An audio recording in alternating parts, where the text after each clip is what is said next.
with Genesis 41 from verse 37.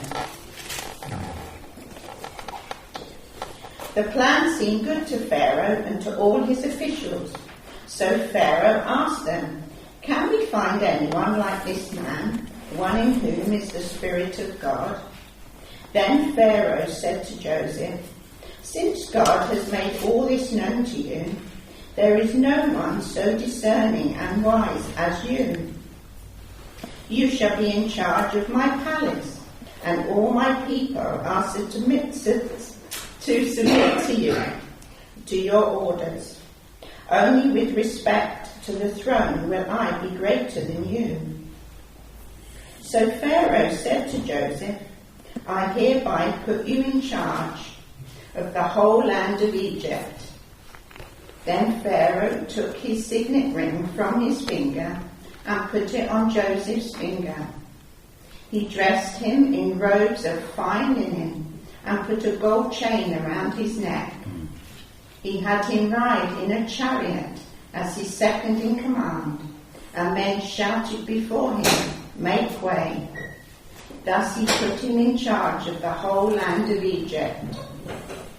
Then Pharaoh said to Joseph, "I am Pharaoh, but without your word no one will lift hand or foot in all Egypt." Pharaoh gave Joseph the name Zarephath-Paneah, and gave him Asenath, daughter of Potiphar, priest of On, to be his wife. And Joseph went throughout the land of Egypt. Joseph was 30 years old when he entered the service of Pharaoh, king of Egypt. And Joseph went out from Pharaoh's presence and travelled throughout Egypt. During the 7 years of abundance, the land produced plentifully.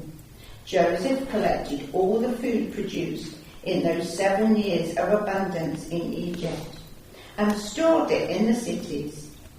In each city he put the food grown in the field surrounding it. Joseph stored up huge quantities of grain, like the sand of the sea. It was so much that he stopped keeping records, because it was beyond measure. Before the years of famine came, 2 sons were born to Joseph by Asenath, daughter of Potiphar, priest of On. Joseph named his firstborn Manasseh and said, "It is because God has made me forget all my trouble and all my father's household." The second son he named Ephraim and said, "It is because God has made me plentiful in the land of my suffering." The 7 years of abundance in Egypt came to an end, and the 7 years of famine began, just as Joseph had said. There was famine in all the other lands, but in the whole land of Egypt there was food. When all Egypt began to feel the famine, the people cried to Pharaoh for food. Then Pharaoh told all the Egyptians, "Go to Joseph and do what he tells you." When the famine had spread over the whole country, Joseph opened the storehouses and sold grain to the Egyptians, for the famine was severe throughout Egypt. And all the countries came to Egypt to buy grain from Joseph, because the famine was severe in all the world. Thanks to the Lord. And we'll be continuing this evening looking at the studies on the life of Joseph. And we call them New Beginnings. And we've already looked at 2 of the new beginnings that he had. Beginnings that he didn't seek. Beginnings that he wasn't looking for. And we're going to find a third one again tonight. The first one was the new beginning of slavery. Quite an incredible new beginning. He went from being the favoured son to being sold as a slave, betrayed by his own brothers, sold into slavery into Egypt. The hand of God was upon him always. Even when things weren't working as he thought, even when he didn't understand what God was doing, God's hand was always upon his life. And when he was sold into Egypt, he wasn't just picked up by anybody. He was bought by Potiphar. Potiphar was a very important person And we see the beginnings. With hindsight, we see the beginnings of God's working. Because Potiphar is head of police in Egypt, if you like. He is over Pharaoh's own prison. And so he finds himself in Egypt, not of his choosing. What is he going to do? How is he going to respond? And he responds as Joseph always responds. He responds faithfully. His character remains the same, no matter what is set in. And so he applies himself to work hard for Potiphar. He hasn't chosen to be there. He doesn't want to be there. He's going to make the best of what he's got. So he applies himself well. And Potiphar sees that God is blessing him. Potiphar sees there's something different. Although he was only a young man of 17 years of age, Potiphar puts everything under his control. He says, you can run my whole household. Everything. Hands it over to him. What trust? What trust? There's only one thing in Potiphar's household that is not Joseph's. And that's Potiphar's wife. Unfortunately, she tries to seduce him. She tempts him. But he stands strong. And that annoys her even more. And so in the end, she frames him and accuses him of a crime that he's never committed. And Potiphar loses his temper with Joseph and has Joseph thrown into prison. So much for being a faithful servant. So much for trying hard. He has himself thrown up in prison. Just when you thought things couldn't get any worse, they get worse. So how is he going to respond? What kind of a prisoner is he going to be? Is he going to be grumpy? Is he going to be bitter? Is he just going to keep his head down? No. He doesn't allow it to change his character. He isn't any different as a servant of God, whether he's in his own father's house, whether he's in Potiphar's house, or whether he's in Pharaoh's jail. So he applies himself. And the jailer sees there's something different about this young man. The jailer sees this man can be trusted. And so in the end, he puts the running of the prison into Joseph's hands. Quite incredible. And so Joseph is there and he's taking care of the prisoners. And again, we see the hand of God in it. Because when Pharaoh's own butler and baker are thrown into prison, it is Joseph who is serving them. And he notices one day that they're really sad. And so he talks to them and they both had a dream. And so he interprets the dream for them. He says, it's not from me, it's from God. I don't interpret dreams. God tells me what the dreams mean. The answers come from him. He always gave God the glory. For the baker, it's not good news. Within 3 days, he's going to pass away. But Joseph is faithful, and he tells him. The baker has 3 days to consider his life, to put his life right with God. I'm sure Joseph didn't leave him hanging there. I'm sure Joseph went to talk to him. Joseph spoke to him. Joseph helped him. I'm quite sure of that. The butler, his news is better. After 3 days, you're going to be restored. And then do you remember what we read in chapter 40, verse 14? A hard plea from Joseph. Will you please remember me? Not too much to ask, surely. Will you please remember me when it's well with you? And will you show some kindness to me? That's what he wants. He wants a bit of kindness. That's the one thing that nobody is showing him. Nobody is showing him any kindness. He's being roughly treated. He's being unjustly treated. Will you please show me some kindness? Will you just make mention of me to Pharaoh? You're Pharaoh's butler. You're going to be restored to the man in the kingdom who has the authority over everything. Surely it's not too much to ask that you will just put in a good word for me and get me out of this prison. That's what he was looking for. He was looking to get out. And who could blame him? He was there under false charges. He was there under false accusations. Far, far from home. And he just wants to be out of it. And what does the butler do? He forgets him. Can't believe it, can I? This man who told him that within 3 days you're going to be restored, as soon as he's back in Pharaoh's household, he forgets him. And that goes on for a further 2 years. And can you imagine how poor Joseph is feeling? Knowing everybody's forgotten me. Nobody cares. What on earth is going on? But everything is in the timing of God.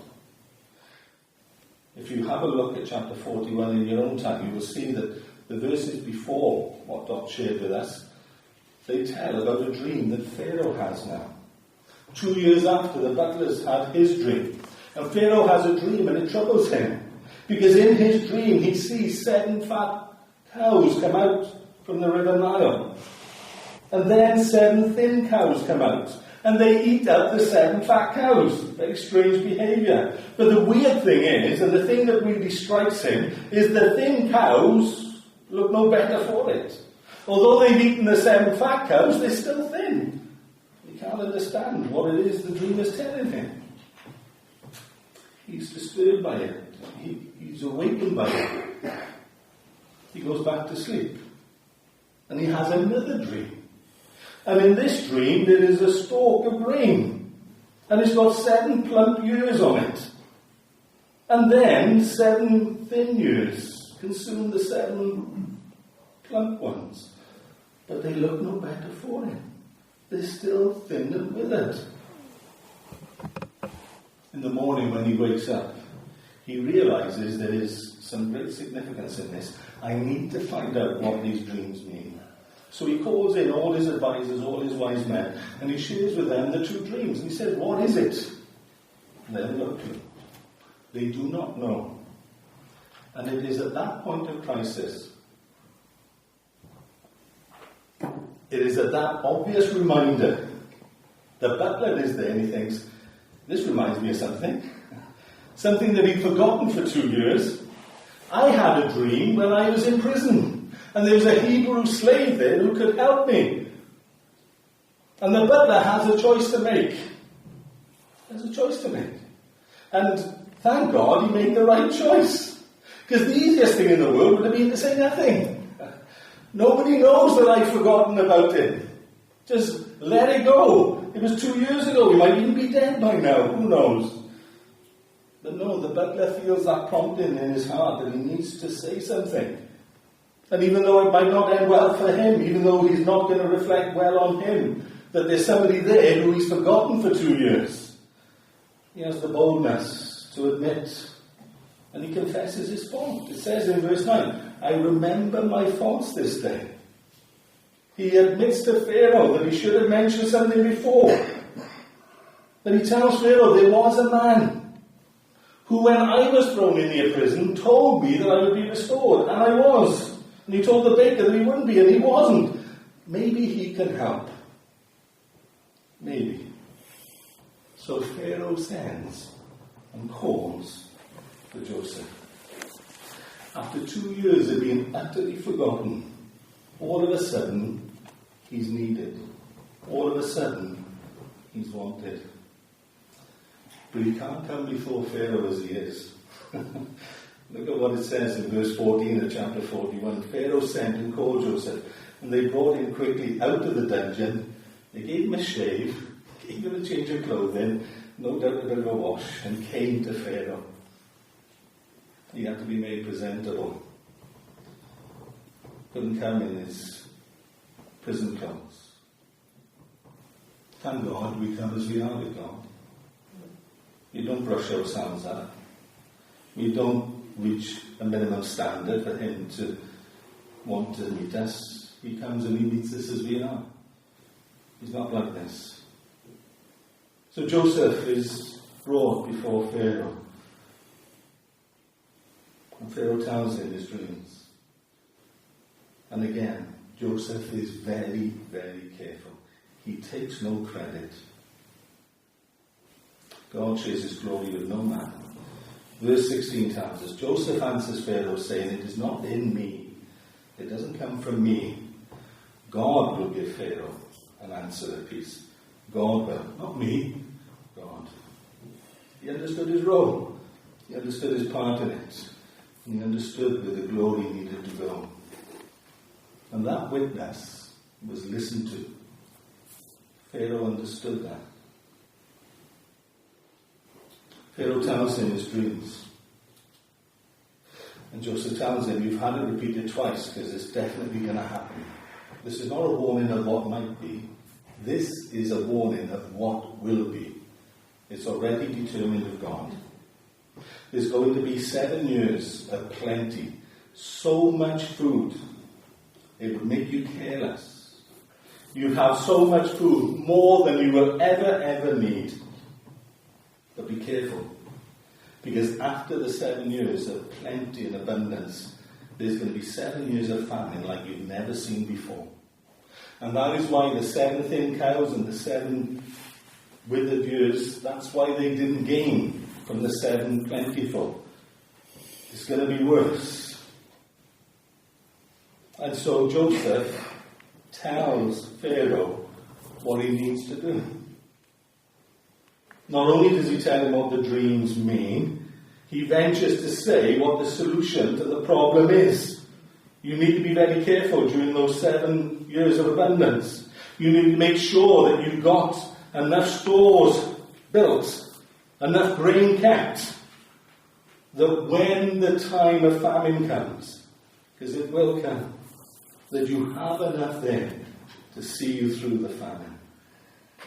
You need somebody to make sure that the food is carefully stored. The abundance is not wasted, but it's stored up. And then that reserve will see you through. You know how long the famine is going to be. It's going to be 7 years. Imagine how useful that information is. Because after the year of famine, what are you going to do with the bit of grain that you've got? You're going to plant it. You're going to try and get more harvest. But if you've been told that for 7 years there's going to be no harvest, you're not going to waste any of the grain. You're not going to plant it. You're going to keep it. You're going to keep hold of it. You're going to use it. The fact they knew that there would be no harvest for 7 years. There's going to be this famine. You've got 7 years to build up your stores. But you'll have 7 years when you won't get anything. You have to live off your reserves. Such wise advice. What confidence Joseph has got before Pharaoh. Why? Because he knows it's not from him, it's from God. He knows that he is standing there as God's mouthpiece. And whatever it is that God wants to tell to Pharaoh, Joseph has no problem in sharing it. What Pharaoh then does with it is up to him. And whenever you look at Joseph and the interpretation of dreams, he is always faithful to tell the people involved in the dreams what God has said, regardless of the consequences on himself. When he had dreams about his brothers bowing down to him, he told them. You think, well, that's a foolish thing to do. No, they were in it and they needed to know. And years later, it was just as well they did know, because it explained so much to them. But he always shared what God gave him, regardless of what people did with it. With the baker, he could have told the butler, you're going to be restored in 3 days. He could have turned to the baker and said, oh, I don't know what yours means, mate. He could have avoided it. Too awkward to tell him, you're going to die in 3 days. But no, he faces up to it. Doesn't always take the easy road. Does the right thing, even when it's difficult. And he does the same with Pharaoh. He tells him exactly what needs to do, exactly the challenges that come up. Look at the response of Pharaoh to the meeting with Joseph. I find this absolutely incredible. When you think that morning he woke up in a prison cell, a forgotten prisoner. And by the end of the day, Pharaoh is turning to his advisors and saying, can we find anybody better qualified than him? He's had one conversation with him. And he's already determined he is the best person to put in charge of all of our food before we go into a 7-year extreme famine. What a new beginning this is. An awesome responsibility. Imagine the weight upon Joseph's shoulders if he bears this on his own. But if he knows that God has brought him to this very place, at this very time, then the weight doesn't feel so overbearing all of a sudden. Because if God has brought him here, God will strengthen him and God will help him. But Joseph, his testimony isn't just that he's a wise man. He hasn't just got an old head on young shoulders. No, it's not a case of that. Look at what Pharaoh says. Can we find such a one as this, a man in whom is the Spirit of God? He saw what Joseph bore. He saw what was in Joseph. He saw who was with Joseph. And he says, God has shown me this. You see, listen to what Joseph said. God is the one who will tell you, Pharaoh. And Pharaoh acknowledges that God is in it. Look at the name that he gives to him. Zaphnath-Paneah. God speaks and he lives. That's a lovely name to have, isn't it? God speaks and he lives. He's a living God. Pharaoh turns around and says, Joseph, I'm going to make you the second in command of the whole kingdom. The only person with more authority than you will be myself. And you will be in charge of all the storehouses. Incredible responsibility.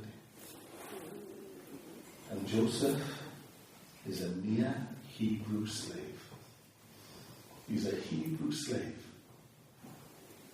And the life of every single Egyptian is put under his hand. That is the decision that Pharaoh is making. I will give that responsibility to this Hebrew slave who I met today for the very first time. Absolutely incredible. 2 years before, Joseph was asking God, get me out of here. 2 years later, God says, this is why you have to stay. This is why you have to stay. His timing is perfect. Doesn't mean it's easy. Joseph still had to go through 2 years in prison in order to still be in Egypt when Pharaoh had his dreams. Seems absolutely incredible. But Joseph understood the plan and the purposes of God. There's a verse in 1 Peter chapter 5, verse 6. And this verse applies to Joseph so well. Humble yourselves under the mighty hand of God. Humble yourselves. Understand that there is a God in heaven who knows more than you. Understand there's a God in heaven who wants to do so much more. Humble yourselves under the mighty hand of God, that he may exalt you in due time, or in his time, all in the timing of God. Joseph was willing to be humbled. Joseph was willing to wait and to see the timing of God. What an incredible plan suddenly opens up for him. Don't miss the blessing that God gives to him as well. He is far from home. He's missing his family. What does God give him? God gives him a wife, and God gives him children. And he has a family. And look at the names that he gives to his children. Manasseh, make him forgetful. For God has made me forget all my toil and all my father's house. God has helped me to put the past in the past and to embrace what he is doing now. Not for it to make him bitter.